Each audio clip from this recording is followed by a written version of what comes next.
So now we would discuss about South America. In the previous lectures, we have already talked about the major divisions of South America. Before we begin with understanding the various countries and their capitals, let's have a look to the oceans that surround South America. So towards the right, you have the Atlantic Ocean. Now if you look onto the map of South America and North America, you would have Atlantic Ocean, which is present here, and then you would have the Pacific Ocean, which would be present here. So here you have the Atlantic Ocean, and on the other side you have the Pacific Ocean that is there. Now if you look onto the various regions within the South America, you have various countries that are there. The most important country is Brazil, with the capital Brasilia. Then you have Argentina, which is again important. You have Chile, which is present on the coastal area towards the Pacific Ocean. And then you also have smaller countries which are present. For example, Venezuela, very important for its oil deposits. You have Colombia, Peru, which is again important, known for Machu Picchu as one of the major civilizations of Mayas and Incas that used to be there. Again, you have the Paraguay and the Uruguay towards the southern portions that are there. In the south of the whole of the South America, you have the grasslands that are there, and then you have the Atacama Desert area, which is again a very important part. So South America has a rich diversity which varies from Amazon rainforest to the desert areas of Atacama, and then you have the highlands which runs through the Andes mountain range, the continuation of the Cordilleras from the Rockies in North America. In South America, those are known as Andes. So those are some of the major developments that we have seen here. Now again, when it comes to the region and the capital, indeed it is important. So we have the list of the countries and the capitals here.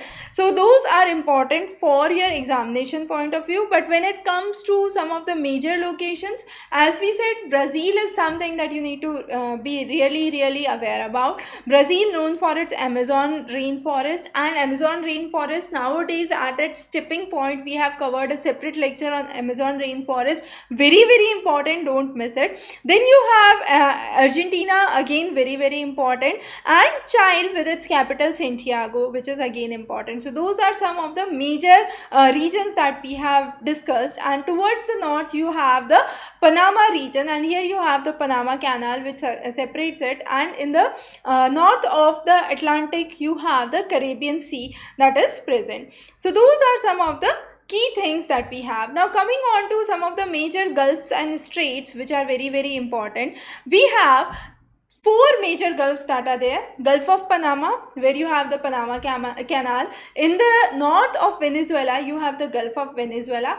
Gulf of Guayaquil, which is present closer to the Pacific Ocean, and then towards the east you have the Gulf of Saint Maya and Saint George, which are present, and towards the very south you have the Strait of Magellan that is present. Again, Strait of Magellan is very important. Now coming on to some of the major territories being occupied by other regions. So three of those very important: Easter Island, which is occupied by Chile. Then you have Falkland Islands closer to the Argentina region, which is occupied by Britain, and then you have South Georgia Island, again by Britain. Similarly, you have Galapagos Island. You must be well aware about it. It was one of the places where Darwin experimented, and this is a territory of Ecuador. So again, important, closer to the Ecuador you have Galapagos Islands, which are very important. As we saw, Caribbean Sea is in the north, which is important, and French Guiana had France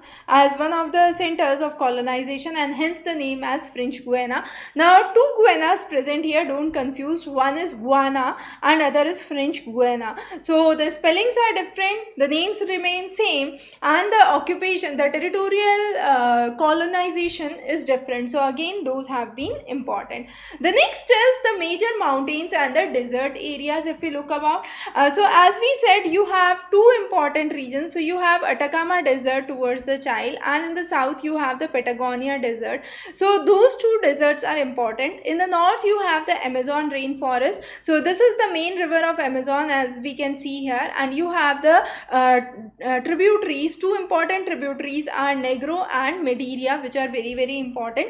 And then you have the highland areas closer to the region of Ecuador. Quito in Ecuador is one of the major centers which is considered at a significant height. Similarly, in the north of Argentina, you have Gran Chao, which is one of the major granaries. The major grasslands are pampas. So in the North America, you have prairies. In the South America, you have pampas. And then towards the left, or we could say closer to the Pacific, you have the eastern highlands that run, as we already discussed, those are known as the Andes.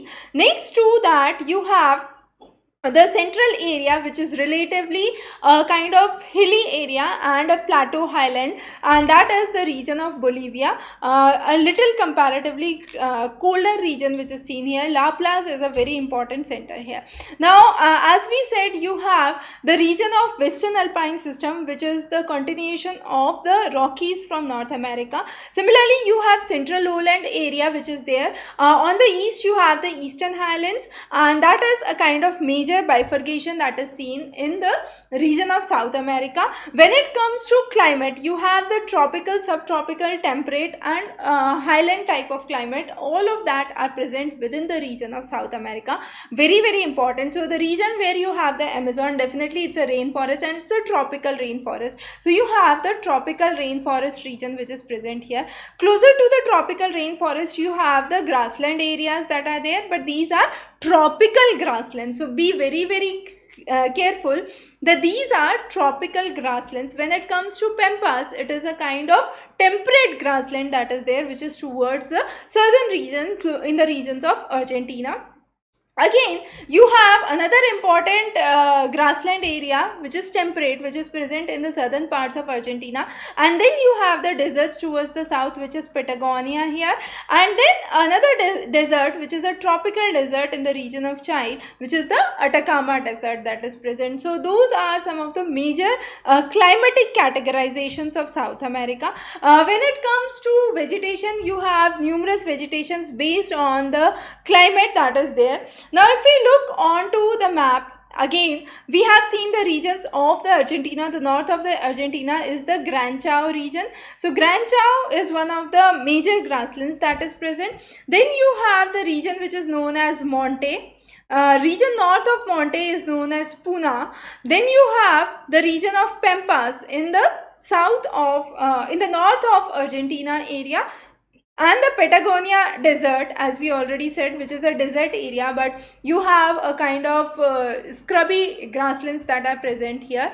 You have the region of Llanos which are present here, and then you also have few regions which are present intermediate in the Amazon rainforest areas, and these are known as Amazonian savanna area. So Amazonian savanna area is again a important region. So those are some of the major grassland areas that we have talked. Now when it comes to crops and agriculture, you have mainly corn as one of the staple diets that is seen. In the south, in the areas of the grasslands, you have sheep rearing as one of the activities that is seen.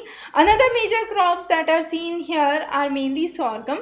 Towards the region of Peru and Ecuador, you have a lot of production of timber that is seen, along with cassava as one of the major vegetations that is seen. In the north, you have a lot of plantations, mainly in the form of cocoa, which is the coca beans that are seen. So those are some of the major cropping patterns that are seen in South America. When it comes to the mineral resources, in the north you have petroleum, mainly in the regions of Venezuela. You have lot of petroleum and oil extraction that is seen. The whole of the Brazilian region is known for its transport equipments, logging activities, lumbering activities. In the south, you have soybean as one of the major crops that is grown, along with beef, where you have the ranching centers that are there.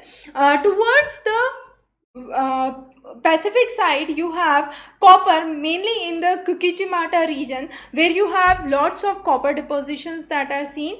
And then intermediate to the copper and the transport region, you have the natural gas regions that are there. So that is again an important criteria. Now coming on to the wildlife, which is one of the major interesting aspects for you. So in the south, you have the alpacas. Alpacas are known for their wool, similar to the sheep that is known in our country. In most of the regions, you have alpaca, which is known for its quality wool. Similarly, in the south region of Argentina, you have flamingos that are seen. Towards the region of Peru, you have condors, the Indian condors, which are commonly seen. In the regions of Amazon rainforest, piranha is one of the deadly fishes that is there. You have capybara, tapir, iguana, jaguars that are seen, and also numerous varieties of snake. Anaconda is one of those. So those are some of the common wildlife which are seen in the areas of South America. Definitely a rainforest area is known for its diversity in the wildlife. So these are some of the most commonly addressed wildlife that are there in South America, and Galapagos was one of the major centers where Darwin tried to discover numerous species and found similarities and dissimilarities between those. So definitely you have a rich diversity of animal and plant life which is present in this region. We would be covering many more continents in the further sessions, so stay tuned. Have a wonderful day ahead.